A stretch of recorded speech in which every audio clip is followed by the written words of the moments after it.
Welcome to today's video. Today we have a question from Natalia, and her question is regarding decision making. She said, "Hello, Sunny. Hello, everyone. As far as I remember, I was struggling with decision making. My mind wants to protect himself and again and again entangle me in that process. I am so tired of it. I know that I should discover it for myself, but I need some reflection from you. As thought is secondary, isn't it like somehow everything already happened and I have only illusion of making a decision because there's not a separate me?" So whenever we're discussing decision making, I always like to view it from two different angles, perspectives. One, the very practical, personal perspective. And then the second, the higher paradigm perspective, the more truer perspective. Let's talk the personal perspective first. We live in a sort of a conditioning where indecisiveness, distractedness, scatteredness prevails. Just look at our culture today. You'll see this everywhere. So we have to live in a world with such choices and ever-increasing choices of where your attention is going, what to think, what to say, what to do. So we have to live in the world with ever-increasing choices with a certain level of sanity. So when there's no foundation of silence in our lives, we get swept away from all of these choices. Indecisiveness perseveres where we don't have a foundation of inner reflectiveness, knowing our real priorities, and allowing ourselves some time every single day where we can actually just disengage from everything, where we can just forget everything personal and simply be in a choiceless realm. More on that in just a minute. So that is the foundation, right? Have some time every single day where you are just allowing yourself to be. And then from when you open your eyes and you're living in the world, you have so many things to do and so many people to see and things to achieve and whatnot. Go through this constantly changeful experience and use your intuition to determine what you should do, say, at what time. In the beginning, this isn't clear to you. That is why the meditation practice is so essential, because from there, at least a little bit of clarity begins to arise. You begin to understand how to go about things versus what not to do. So even when it's not clear to you what to do, what decision to make, you simply have to see what feels the best to you. And you have to have the willingness and the courage to just act on it. Sometimes you're not even sure what feels the best to you.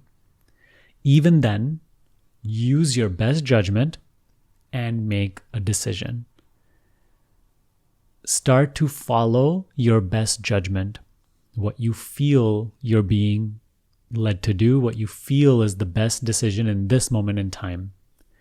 And from there, you simply follow that path. Sometimes it will turn favorably, sometimes it will be unfavorably. When it turns favorably, you will gain more confidence in your conviction, your intuition, your capacity to act on your highest judgment. And even when it turns unfavorably, you will learn a lot. So in that way, it's not really a failure. And you will see, even from that, you will grow in your conviction of simply following that which feels the best to you. This is the easiest way to go about decision making from a personal perspective. Always trusting your best judgment and moving forward, allowing life to unfold, not being so attached to your agenda for how things must go, and being open to actually whatever happens, whether you succeed or fail, whether it goes this way or that way. Trust in life's wisdom, and then decision making won't be so burdensome. And you won't make one decision and then constantly think about, what if I had made the other decision? Just make the decision and trust. Make the decision and trust. And you will get better and better at just trusting your conviction, just being receptive to your intuition and following through. That is something that has to be practiced. It's very difficult in the beginning, but it gets easier and easier. It will simplify your personal life so much. Now, the higher perspective of decision making, where you are asking such questions as, is decision and choice an illusion? Well, for that, I want you to run through a quick exercise with me right now. If you just close your eyes and try to guess your next thought.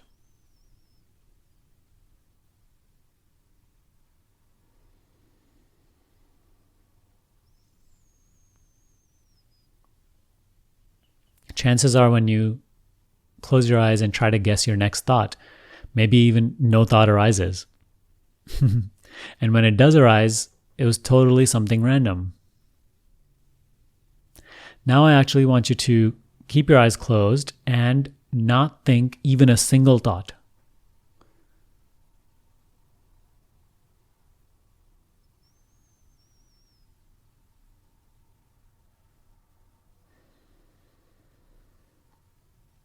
You may notice that maybe you're able to stay quiet for a little time, but then thought just inevitably happens. And what it says, you didn't choose.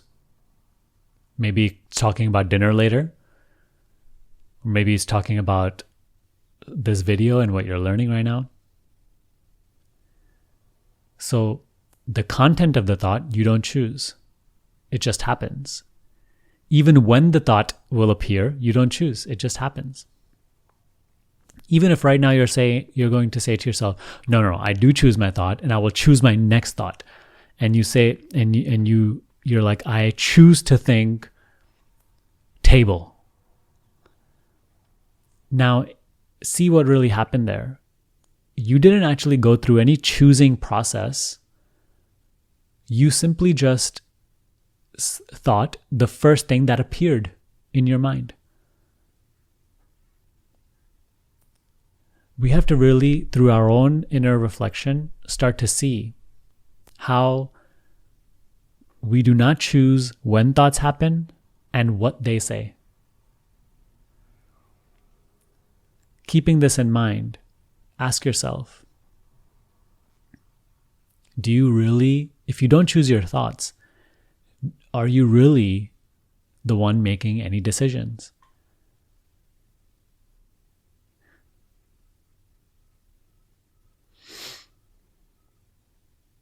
This is nothing to be afraid of. This is nothing to create another belief about. This is nothing to just accept.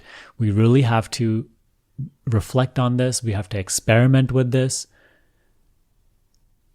If I am not even choosing my next thought, am I really the one making decisions?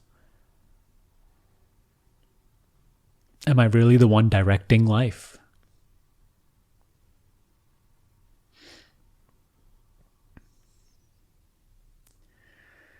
So you may say, Sunny, you're telling me that I'm not choosing and I'm not deciding, yet you just told me earlier to just act according to my best judgment and make the decision. It is up to you now how to integrate both of these. Because from the personal perspective, yes, you must just keep acting according to your best judgment and make the decision. But you must also start to see how the whole decision is just happening. You are not the doer of any action or the chooser of any decision. You are simply the awareness in which both the decision and the action are appearing. A little fun exercise to start to wake up to this, because you can't force this understanding. It is a gradual uncovering through your own alertness and attention to your experience. A quick little exercise that I found once in a book called Who Cares by Ramesh Balsekar. He said, during the day, live as you must, right? Do what you need to do, decide what you need to decide. And at the end of the day, before you go to bed, just run through what you did that day and what happened that day. And notice how it was all just happening. You weren't really doing anything at all. Of course, in that moment, it appears that I am deciding, I am thinking, I am choosing, I am acting. But when you reflect upon it, notice how everything was just happening. Begin to reflect on your day like this, and you will start to wake up to the dimension of being rather than mere doing. So you see, this whole thing regarding decision making begins with meditation practice, because without silence, our point of view will be too restricted to wake up to these subtler truths.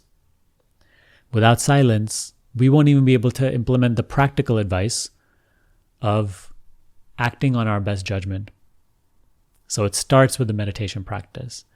If you want to know what meditation practice to do, I have a free mini course that I'm giving away right now that you can access in my community group. Just click the link in the description box, join the group, and you'll get access instantly in the classroom tab inside of that group.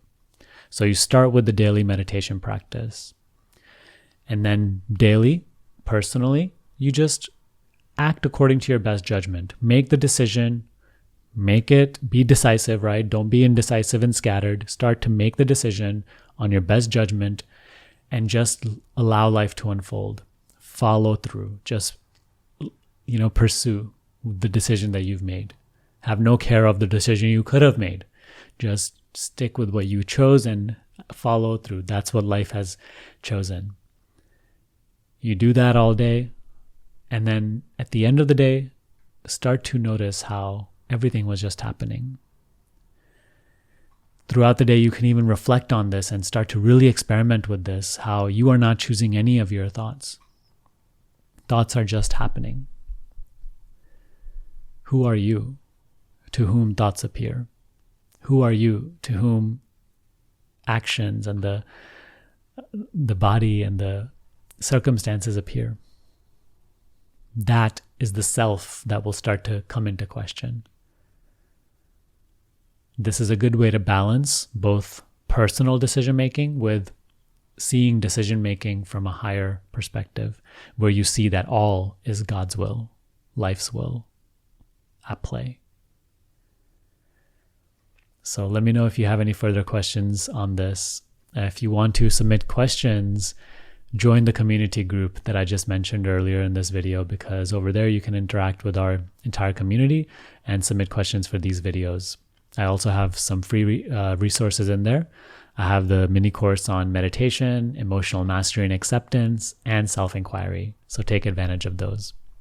If you are looking for more personal guidance by me, if you are looking for more structured guidance and support, then learn more about my School of Awakening, which is my coaching program. It's a day-by-day meditation course, which guides you into the experiential understanding of this teaching, bridges the gap between intellectual understanding and experience.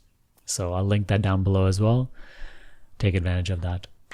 That's all for today's video. I want to thank you for watching. I'll see you next time.